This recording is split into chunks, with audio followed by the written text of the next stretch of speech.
Últimas noticias. Donald Trump revive la vieja estrategia sureña, la cual encumbró a Nixon.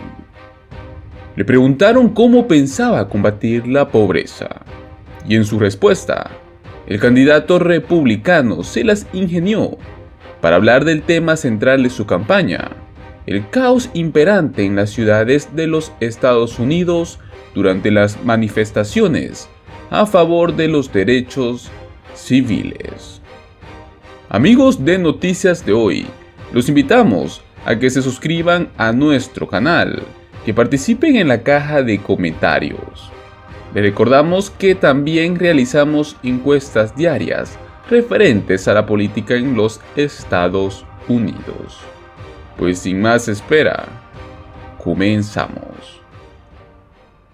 No se resolvió la pobreza, pero tenemos disturbios que han desgarrado 300 ciudades, dejando bastantes fallecidos y muchos heridos en todo el país.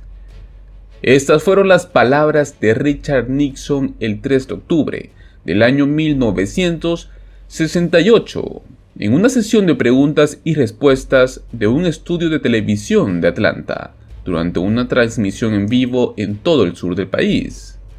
Se comprometió a restaurar la ley y el orden, y despotricó contra los que quieren destruir el país, quemarlo. Al mes siguiente, él ganó las elecciones. Pasó a la historia como la estrategia sureña de Nixon, una campaña que aprovechó el temor a la delincuencia y la anarquía para explotar la oposición de los sureños a la integración racial y la igualdad, sin emplear un lenguaje abiertamente racista, simplemente moderado. Los republicanos fueron puliendo esa estrategia con el correr de las décadas hasta adueñarse del sur y provocar un realineamiento de fuerzas que cambió el mapa electoral, la composición del Congreso y la forma en la que se abordaba el tema de las razas. Pues ahora esa estrategia está en manos de Donald Trump. En su convención nacional, el partido de Trump habla constantemente de la anarquía que reina en las calles de los Estados Unidos, dando más importancia a manifestaciones que a veces se tornan violentas que a el ataque de los afroamericanos por parte de la policía. Incluso presentó a una pareja de San Luis que cobró notoriedad por plantarse frente a su casa con armas en las manos cuando manifestantes pacíficos del movimiento Black Lives Matter pasaban por allí. El hijo de Trump, Donald Trump Jr., dijo que la contienda entre su padre y Joseph Biden se perfila como una batalla entre la iglesia, el trabajo y la escuela contra los disturbios, los saqueos y el vandalismo. El miércoles pasado, el vicepresidente Mike Pence dijo lo siguiente: usted no se sentirá seguro en los Estados Unidos con Joseph Biden de presidente. Historiadores y observadores políticos dicen que el origen de este mensaje está más que claro. El interrogante no es si Donald Trump está empleando las mismas tácticas que ayudaron a Nixon a llegar a la Casa Blanca, sino que esas tácticas funcionarán hoy en un país más diverso, abrumado por una pandemia. Donald Trump desempolvó el viejo libreto basado en los temores raciales. Fue así como lo dijo Otis Johnson, quien fue alcalde de Savannah, Georgia, entre el año 2004 y el 2012. Fue el segundo alcalde afroamericano de esta ciudad sureña. Cursaba estudios de posgrado en Atlanta cuando Nixon se postuló en el año 1968 y sostuvo que las tácticas de Trump son una copia de lo que vivió hace 50 años. La manipulación de las divisiones raciales para unir a los votantes blancos es algo que viene de muchísimo tiempo atrás. Mucho antes de la Guerra Civil de 1861 a 1865, se habló de un posible alzamiento de los esclavos para que los blancos pobres se solidaricen con los grandes terratenientes.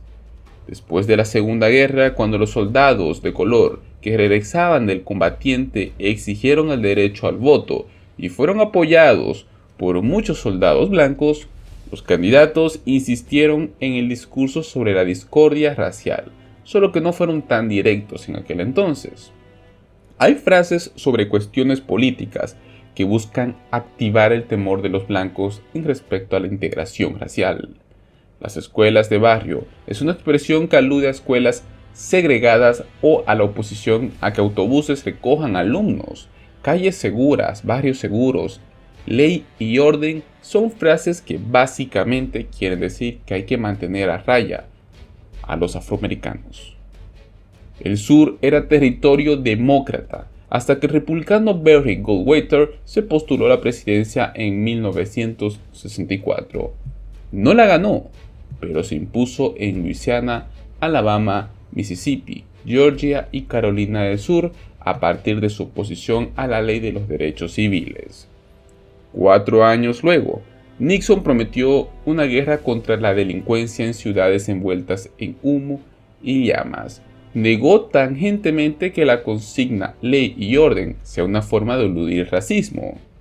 Su objetivo es justicia para todos, fue lo que sostuvo.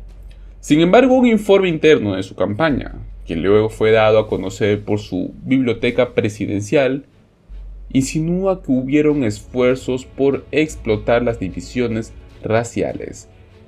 Buscaban captar el voto de demócratas conservadores que generaría un síndrome de ley y orden, un síndrome de tipo revolución socioeconómica de los afroamericanos.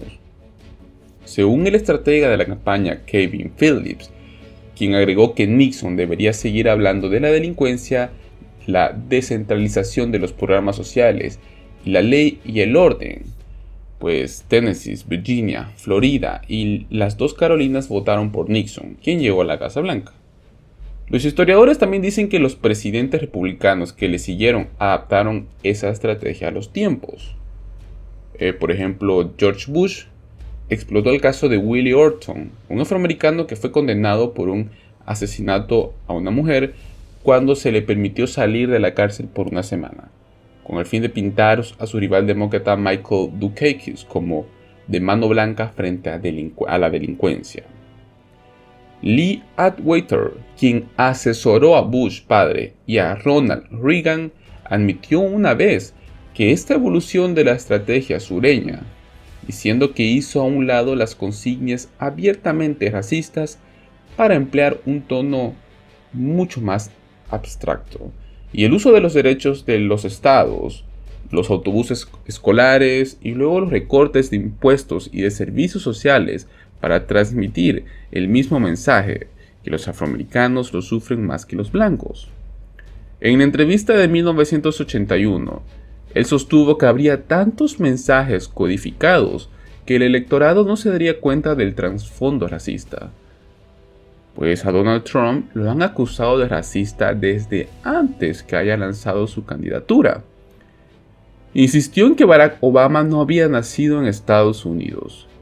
Tildó de animales a algunos inmigrantes que ingresaron al país ilegalmente y después de los disturbios de hace 3 años en Charlottesville, Virginia, entre supremacistas blancos y manifestantes opositores, dijo que había buena gente en ambos bandos.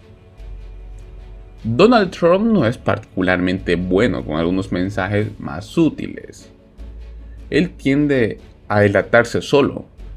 Después de perder elecciones ante 2 sureños como Jimmy Carter y Bill Clinton, los republicanos afianzaron su hegemonía en el sur, asegurando el respaldo de los cristianos evangélicos y de los sectores contrarios al feminismo.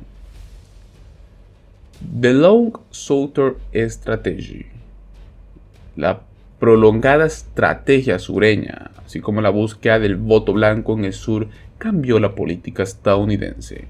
El discurso con un racismo disfrazado fue usado para captar votos más allá del sur. El resentimiento racial, el antifeminismo y el nacionalismo cristiano no conocen fronteras geográficas. La estrategia sureña de Trump no le apunta necesariamente al sur. Probablemente tenga en la mira votantes blancos de clase trabajadora en estados peleados como ser Michigan, Pensilvania, Ohio, Wisconsin, etc.